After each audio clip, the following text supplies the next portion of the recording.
قال هناك بعد أيام حفل ماجن في بلادنا، فما نصيحتكم لمن أراد الحضور والمشاركة فيها؟ وما نصيحتكم للقائمين على هذه الحفلات المنكرة؟ عجب أمر هؤلاء إذا لم يتعظوا بالآيات الشرعية من كلام الله ومن كلام رسوله الذي يجب على كل مسلم ومسلمة أن يعظموا هذا الوعيد الزاجر عن المعاصي وعن المجون وعن الفساد في الأرض. إذا كانوا في غفلة عن تدبر القرآن وقراءته وعن العناية بأحاديث النبي صلى الله عليه وسلم، فدونكم ما قد حصل قبل أيام قليلة حصل زلزال مدمر في بلاد تركيا وسوريا أيضا، كان فيه أعظم الزاجر لكل من قد استخف بأوامر الله وبكل من استهان بشريعة الله وبحدود الله. أنت تريد أن تقيم حفلة ماجنة ولا تزال جراح المسلمين والمسلمات تنهال، ولا تزال الجثث تحت الركام، ولا يزال عدد القتلى والموتى، ولا تزال الأعداد مجهولة لمن مات، أعداد الأيتام، أعداد الأرامل، أعداد الأسر التي قد انتهى وجودها تحصى يوما بعد يوم، والعالم كله في رعب أين سيكون الزلزال القادم.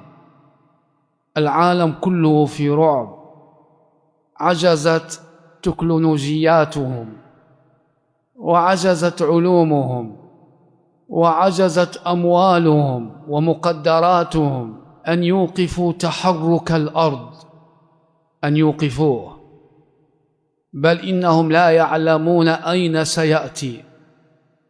مع هذه الأشياء المروعة المخوفة التي خافها من لا يؤمن بالله ولا برسوله، يأتي بعض من ينتسب إلى الإسلام اليوم كي ينصب خيمة وصالة عرض كي يستدعى إليها أهل الفجور من المغنين والمغنيات، ويأتي ليفتح مكانا رحبا لأرباب الشهوات من السفل والسقط يتراقصون على أنغام الموسيقى، شبابا وفتيات، رجالا ونساء، دون أدنى خجل ولا تألم لما أصاب أهل الإسلام. ما أدري أين قلوب هؤلاء ولا عقولهم، بل أين الذين ينبغي أن يضربوا بيد من حديد في فشو المنكر. إن المنكر إذا عم فإنه لا يأخذ فلانا وفلانا. النبي صلى الله عليه وعلى آله وسلم لما قيل له أنهلك يا رسول الله وفينا الصالحون؟ قال نعم إذا كثر الخبث. إن الناس إذا رأوا المنكر ثم لم ينكرونه أوشك أن يعمهم الله بعقاب من عنده. أنت لست تضر بنفسك، أنت تضر ببلدك، أنت تضر بأهلك، أنت تضر بهذا البلد المسلم لما أن تكون داعية للمجون. ظهر الفساد في البر والبحر بما كسبت أيدي الناس ليذيقهم بعض الذي عملوا لعلهم يرجعون. فهذه الآيات الزاجرة زلازل مدمرة رأيتها بعينيك، أنت تتحدى من الآن؟ لا تزال الدماء ولا تزال الأشلاء ولا تزال الدنيا مضطربة، والكل واضع يديه على قلبه يخاف أن يكون الزلزال في بلده، وأن تأتي بمغنيات ومغنين. ألا تعقل؟ ألا تخاف الله جل في علاه؟ ما الذي تريدونه من هذه الحفلات؟ وما الذي تؤملونه؟ حفلات على دمار وعلى دماء وعلى أشلاء وعلى دمار. فليتق الله أقوام يستهينون بغضب الله، يستهينون بغضب الله جل في علاه.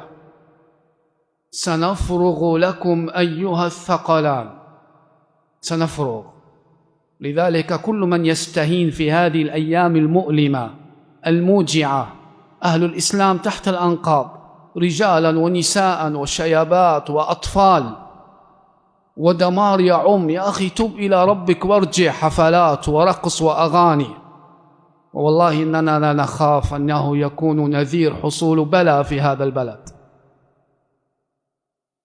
رسالة إلى هؤلاء جميعا أن يتقوا الله جل في علاه، وأن يرجعوا عن هذه الحفلات، وإن لم ينتهوا سيكون الأمر خطرا عظيما علينا في أهلينا وفي أنفسنا وفي بناتنا وأبنائنا. ما تستحي تأتي بمغني سقط إلى هذا البلد الطيب؟ ما تستحي تأتي بمن يرقص ويأخذ الأموال ثم يذهب إلى بلده بالحقائب المملوءة بأموال المسلمين بدعوى الاحتفالات؟ ترقصونهم، يغنون ويرقصون ويتلهون من أجل أن تحمدوا على أنكم كيت وكيت. المهم معاشر المسلمين، دعوة إلى كل من كان مسؤولا ويرعى حرمات هذا البلد أن يوقف هذا الشر. دعوة إلى طلبة العلم والدعاة إلى الله عبر المنابر أن يوقفوا هذا الشر، لأنه لا يأتي البلاء إلا إذا اقتصر المرء على صلاح نفسه ولم يكن مصلحا. أما إذا كان مصلحا فسيقف الشر بأمر الله. وهؤلاء ينبغي أن يكفوا. راسلوهم، كاتبوهم، اتصلوا عليهم. حرام يا أخي، يأتي زلزال بسببك، يأتي دمار بسببك. الزلازل ليست ظاهرة طبيعية كونية، الزلازل عقاب من الله. هل يعقل قبل أيام يا أخي أشياء تدمي القلوب وتدمع العين دما على الأحوال التي حصلت، وأنت تنشئ خيمة وصالة للرقص؟ ما تخاف الله جل في علاه؟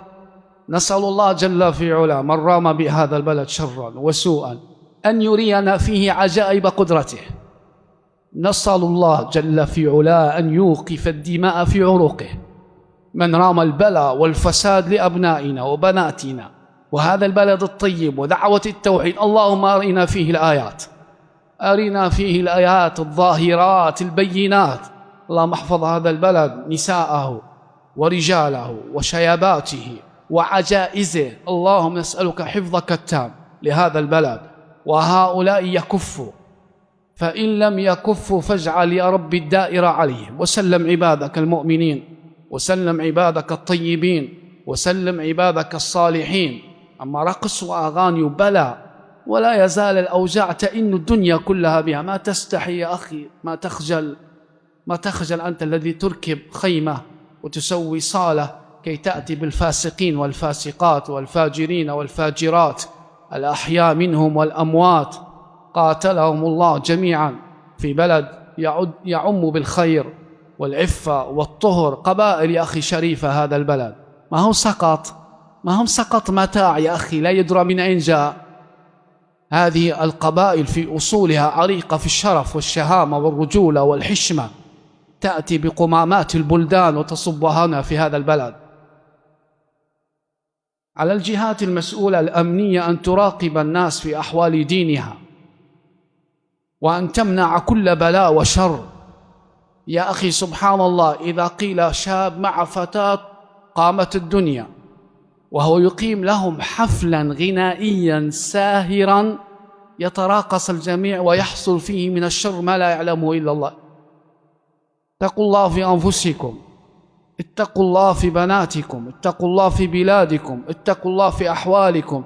لكم عبرة بمن مضى من الجبابرة ومن الطواغيت ومن الحكام ومن الزعماء ممن حارب الله ورسوله. لن تدوم لك، كن موقنا أنها لن تبقى أبدا، لن تبقى. وطالما تحاربون شريعة الله وتحاربون العفة والنقاء وتحاربون هذا البلد في أخلاقه ومروءته، والله لن تبقوا. ونسأل الله جل في علاه أن يستبدل هؤلاء بمن يتقي الله ويخاف.